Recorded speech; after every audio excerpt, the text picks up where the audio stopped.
Assalamu alaikum dear students, hope you are doing well. Today I am going to start Laplace transform. First we define definition of Laplace transform.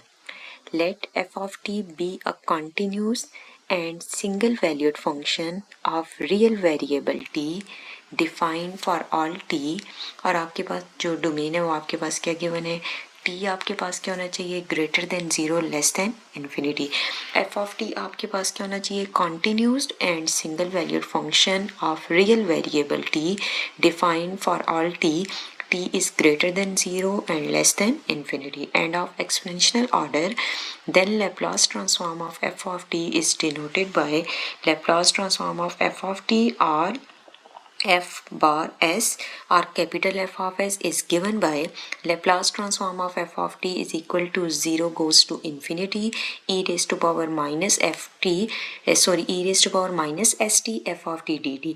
अब यहाँ पर आपके पास Laplace transform के case में Laplace transform आपके पास क्या है कि सेमी इनफाइनाइट डोमेन है। अब आपके पास इसकी डोमेन क्या गिवन है 0 goes to infinity। Semi infinite domain means कि आपके पास जो लोअर लिमिट है वो आपके पास क्या है 0 और जो अपर लिमिट है वो आपके पास क्या इन्फिनिटी है। तो आपके पास क्या 0 गोज टू इन्फिनिटी। तो आपके पास इस केस में जो लिमिट्स ऑफ इंटीग्रेशन आपके पास लैप्लास ट्रांसफॉर्म की जो डोमेन गिवन है वो आपके पास क्या है हाफ इन्फिनिटी है, हाफ आपके पास क्या है फाइनाइट है और इनफाइनाइट है। तो आपके पास क्या है सेमी इनफाइनाइट डोमेन है। Limit 0 goes to infinity E raise to power minus S T आपके पास क्या है kernel of Laplace transform. F of T आपके पास क्या है फंक्शन है और ये जो गिवन फंक्शन है ये आपके पास क्या है कि सिंगल वैल्यूड फंक्शन है of real value end of exponential order. F of T आपके पास क्या है कॉन्टिन्यूस फंक्शन है। डी टी आपके पास क्या जाता है विद रिस्पेक्ट टू आप इंटीग्रेट जब करने ली। एस आपके पास क्या है पैरामीटर है। एस आप ई रेज पर माइनस एस टी आपके पास क्या है कर्नल ऑफ लैप्लास ट्रांसफॉर्म और एस आपके पास डिफाइन है वो आपके पास क्या है पैरामीटर रियल और कॉम्प्लेक्स। अब आपके पास इन्वर्स लैप्लास ट्रांसफॉर्म किसके इक्वल है like F of T is equal to अब यहाँ पर ये जो होल पार्ट है Laplace transform of F of T which is equal to 0 goes to infinity E raise पर minus S T F of T D T which is equal to capital F of x.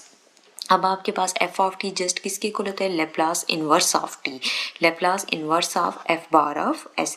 तो ये आपके पास क्योंकि Laplace transform of F of t भी आप इसको denote कर सकते हैं स्मॉल एफ बार एस और capital F bar s is given में। तो आपके पास जो Laplace transform of F of T which is equal to capital F bar of s which is equal to this, ये आपने इसको डिफाइन कर दिया। अब आपके पास एफ ऑफ टी किसके इक्वल है Laplace inverse of f bar of S. L आपके पास क्या इज ऑपरेटर।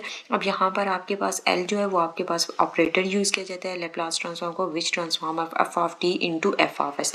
बेसिकली एल आपके पास क्या है ऑपरेटर विच ट्रांसफॉर्म करता है given function F of T को into F of S. Laplace transform के केस में आपके पास जो फंक्शन होता है वो टी में गिवन होता है और आप उसको ट्रांसफॉर्म करते हैं एस में and called Laplace transform operator and L की power -1 mean is called the inverse Laplace transform operator. Laplace transform belongs to the family of integral transform। आपके पास क्या है कि Laplace transform belong करिए family of integral transform and integral transform of integral transform f of s of f of t is defined as। अब आपके पास क्या है 0 goes to infinity k of s comma t f of t dt which is equal to f bar of s। Basically जो आपके पास integral transform है f bar of s of f of t is defined as। आपने उसकी f bar of s जो है f of t उसको define कर दिया वो आपके पास क्या है 0 goes to infinity k of s comma t f of t dt which is equal to f bar of s। k of s comma t आपके पास क्या is a function of two variable. अब यहाँ पर k of s comma t means कि जो given function है ये आपके पास क्या with respect to two variable s and t and is called the kernel of integral transform. ये आपके पास क्या कहलाता है kernel of integral transform. Laplace के केस में जो आपके पास कर्नल गिवन है वो आपके पास क्या है E raise to power minus S T. अब नेक्स्ट है आपके पास K kernel of the integral transform the kernel and limits of various transform is given by. अब आपके पास नेम ऑफ ट्रांसफॉर्म कर्नल। अब आपके पास क्या आ जाती है लैप्लास के केस में जो आपके पास कर्नल गिवन है वो आपके पास क्या है कि E raise to power minus S T. Lower limit आपके पास 0 गिवन है, जो आपके पास अपर लिमिट है वो आपके पास क्या है इन्फिनिटी गिवन है। फोरियर के केस में जो आपके पास कर्नल गिवन है वो आपके पास क्या है E raise to power iota S T divided by under root like square root 2 pi और आपके पास लोअर लिमिट क्या गिवन है, -∞ टू +∞। अब आपके पास फोरियर ट्रांसफॉर्म के केस में जो आपके पास डोमेन गिवन है वो आपके पास क्या इनफाइनाइट है, और लैप्लास के केस में आपके पास सेमी इनफाइनाइट डोमेन है। अब फोरियर साइन के केस में सेम आपके पास क्या है कि आपके पास सेमी इनफाइनाइट डोमेन है 0 टू ∞। अब आपके पास फोरियर साइन ट्रांसफॉर्म के केस में कर्नल आपके पास क्या गिवन है, √2 divided by pi sine of st। और कोसाइन के केस में आपके पास कर्नल क्या गिवन है, √2 divided by pi cos of st। Hankel transform के केस में आपके पास जो कर्नल गिवन है वो आपके पास क्या है, t capital jn of s comma t। और आपके पास मिलन ट्रांसफॉर्म के केस में t की पावर s-1। और आपके पास जस्ट जो फोरियर ट्रांसफॉर्म है उस केस में जो आपके पास है डोमेन है फोरियर ट्रांसफॉर्म की वो आपके पास क्या है, इनफाइनाइट डोमेन है। बाकी जितनी भी ट्रांसफॉर्म हम स्टडी करेंगे उस केस में जो हमारे पास डोमेन है वो आपके पास क्या है, सेमी इनफाइनाइट डोमेन है। And the integral transform defined above are applicable for semi-infinite or infinite domains. Similarly, finite integral transform can be defined on finite domains.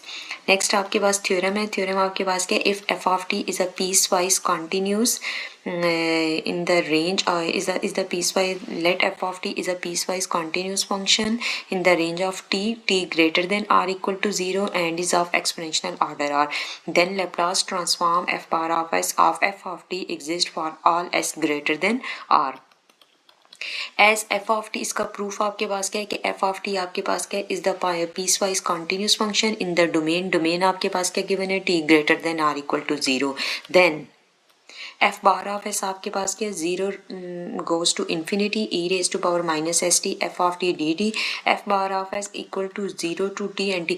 अब आप यहाँ पर इसको सेमी इनफाइनाइट डोमेन में कर रहे हैं तो आपने 0 to capital T e raise to power -st F of T D t plus T goes to infinity E raise to power -st F of T D t, like जो given function है वो आपके पास क्या है, piece wise continuous function है। अब आपने फर्स्ट इंटीग्रल को नेम दे दिया I1 और सेकंड को I2। Since F of T is a piece wise continuous for every finite domain, अब यहाँ पर आपके पास के 0 goes to t and t goes to infinity for every finite interval. अब फाइनाइट इंटरवल के लिए आपके पास क्या है, टी ग्रेटर देन 0 है, लेस देन टी है, I1 एग्जिस्ट। नाउ I2 आपके पास क्या, I2 is equal to absolute of integral t goes to infinity E raise to power -st F of T D T. Absolute of I2 आपके पास क्या है, less than are equal to t goes to infinity E raise to power -st F of T D T, since F of T is of exponential order. अगर आपके पास F of T exponential order है तो आपके पास क्या है, F of T is less then m आपके पास क्या है, पॉजिटिव रियल नंबर, और I2 is less than are equal to t goes to infinity m into E raise to power R T into E raise to power -st D T, क्योंकि F of T जो आपके पास function है वो आपके पास क्या exponential order है। अब यहाँ पर आपके पास E raise to power R T into E raise to power -st, आप इसको कंबाइन कर देंगे, E raise to power minus को कॉमन लेंगे तो s minus R into T D T. अब यहाँ पर आपके पास क्या I2 इज लेस देन, अब यहाँ पर जस्ट आपने इंटीग्रेशन इसको इंटीग्रेट करके सॉल्व कर दिया तो आपके पास क्या आंसर आ गया, exponential order as it is, और आपके पास बाकी के डिनोमिनेटर में आ जाएगा। लाइक अगर आपके पास गिवन है E raise to power 5t तो आपके पास as it is complete exponential function और उसके डिनोमिनेटर में जस्ट आ जाएगा 5। अब यहाँ पर m तो आपके पास क्या पॉजिटिव कांस्टेंट, इसका इंटीग्रल क्या होगा आपके पास, E raise to power -s into T divided by minus into s minus R, और limits of integration t goes to infinity. अब यहाँ पर जब इसके ऊपर लिमिट अप्लाई करेंगे तो आपके पास क्या आंसर आ जाएगा, m माइनस माइनस प्लस हो जाएगा, क्योंकि फर्स्ट लिमिट जब आप लिमिट्स ऑफ इंटीग्रेशन पुट करते हैं तो अपर माइनस लोअर, तो लोअर लिमिट पुट करने की वजह से यहाँ पर प्लस हो गया s माइनस आर, और यहाँ पर t के स्मॉल t के बजाय जब लिमिट पुट हुई है तो कैपिटल t आ गया। अब यहाँ पर absolute of I2 is equal to m into E raise to power minus into s minus R T divided by s minus R, s आपके पास क्या है, greater than r। Thus I2 can be made as small as we like provided t is large enough and therefore I2 exists. This implies that f bar of s exists. Basically आपके पास ये जो limits of integration है इसमें ये चीज़ बताई गई है। आपके पास क्या है कि एफ ऑफ टी क्या है, पीस वाइज कॉन्टीन्यूस फंक्शन है, और आपके पास क्या है कि इन द रेंज आपके पास क्या है कि टी आपके पास greater than are equal to 0, और आपके पास क्या है exponential is the and is of exponential order R, then the Laplace transform F bar of S F of T exist for S greater than R. सबसे पहले आपने F of T को define किया कि वो आपके पास क्या है, पीस वाइज कॉन्टीन्यूस फंक्शन है, और डोमेन आपके पास क्या है, greater than are equal to 0। सबसे पहले एफ बार ऑफ एस को एफ ऑफ टी के अकॉर्डिंग लिखेंगे तो आपके पास ये आ जाएगा। अब यहाँ पर आपके पास पीस वाइज फंक्शन में इसको कन्वर्ट कर रहे हैं तो 0 to T plus T goes to infinity. अब फर्स्ट जो आपके पास है 0 टू टी, इस केस में ई रेज़ पर minus T F of T D T, इसको I1 कह दिया, और सेकंड जो आपके पास है प्लस उसको I2 कह दिया। अब आपके पास क्या है, F of T piecewise continuous function है फॉर एवरी फाइनाइट इंटरवल।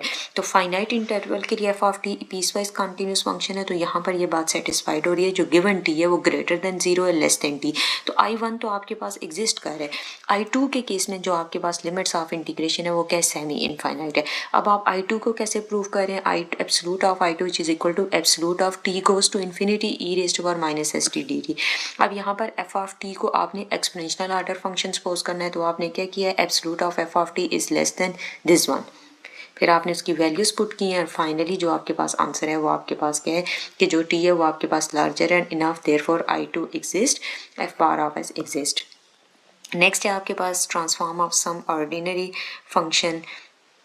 तो फर्स्ट वन आ गया है कि F of T is equal to 1। अब आपके पास यहाँ पर जो गिवन फंक्शन है वो 1 गिवन है, तो Laplace transform of 1 real number like F of T के यहाँ पर जो गिवन फंक्शन है 1 है, तो उसका क्या आंसर आएगा। सबसे पहले फार्मूला अप्लाई करेंगे, E raise to power minus S T आपके पास क्या है, कर्नल ऑफ लैप्लास ट्रांसफॉर्म, और एफ ऑफ टी की जगह पे 1 पुट करेंगे।